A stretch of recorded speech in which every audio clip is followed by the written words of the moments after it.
So ana, literal na masura mi sa eskwelahan, munit nga plastic, unsay pwede mapatimbang.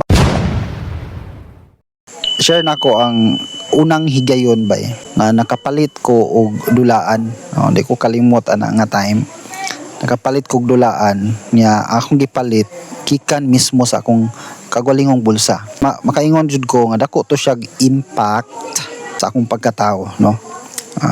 Katong mga panahon na mo nag-define sa ako karon kung unsa ko nga klase nga tao pud karon. Nang higayon nga nakapalit kog dulaan nga pinalit na ko gikan sa akong kagulingong kwarta, grade 3 ko, transferi pa jud ko ato, second quarter or third quarter ba to nga ni transfer mi from Cebu dito mi sa Palawan, Puerto Princesa, Palawan. So akong trabaho sa akong mama ko dito guys, labasira og isda, no, sa merkado. So labasira, akong papa sa dagat. Samtang si mama galabasira dito sa merkado, ako pod og kauban sa akong manghod ngadto mi dito, kita mi sa mga bata, mga locals dito ba, mga bata dito maninda og plastic bag ng sakubag, sakubag ang plastic bag ba, butanganan sa isda. Ato adiri karon sa Dumingag, kuan man ato adiri, no, kanang eco bag. So unang panahon plastic bag gina siya, cellophane.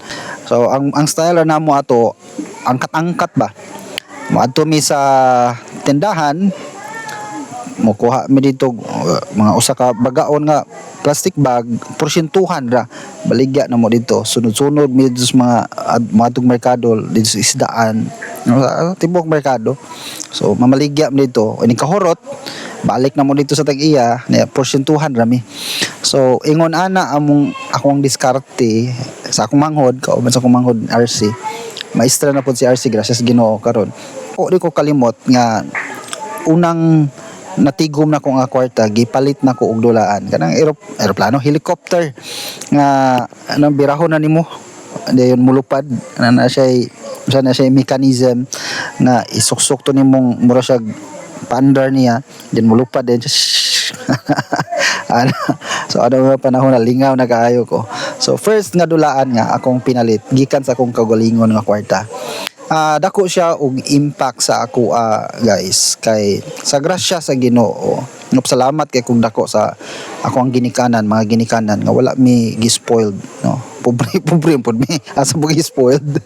So ano ba, gi-train mi ni mama nga mangita og kwarta, kanang dili magulaw-ulaw, no, sa balay pa lang daan dito sa Cebu pa mi ato nga before mi atog Palawan. So gikuan namin ni mama nga inigabot ni papa sa iyang isda, no, labi na gamay ra ang kuha ana ra ibaligya sa mga silingan. So kami na ni RC magsuroy dito sa isda.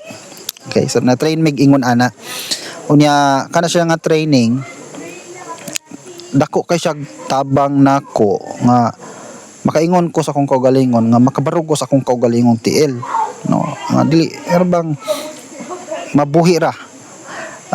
Pag college nako guys, no, tanawa ang impact niya kay ana mo gud to siya, nahimo na to siyang naandan na mo na or nako, no, naandan labi nag summer.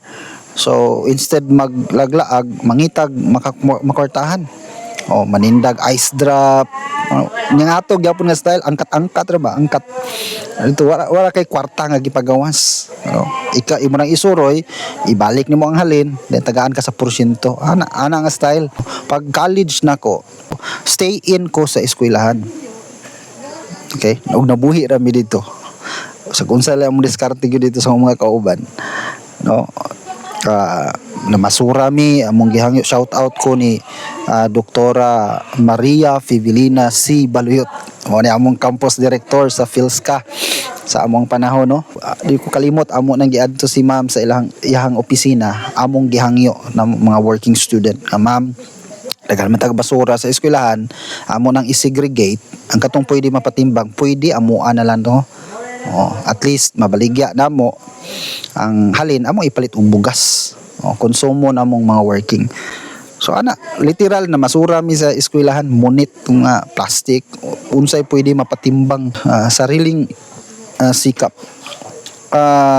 tanaw na ko usa sa factor tungod kay sa training ni mama nga wala mi gianad nga unsay ano bang gina-provide na tanan, gitudluan mi nga sa value sa kwarta nga dili siya usik-usikan, dili no, haguan siya, dili siya usik-usikan.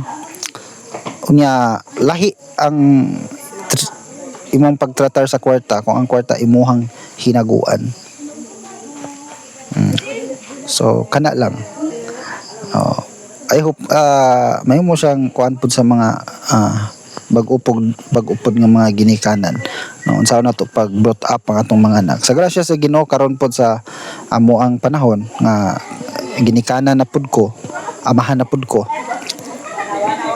So, kauban sa ako ang Paris, paningkamutan pud mo nga mao'y mahimong upbringing namo sa among mga anak.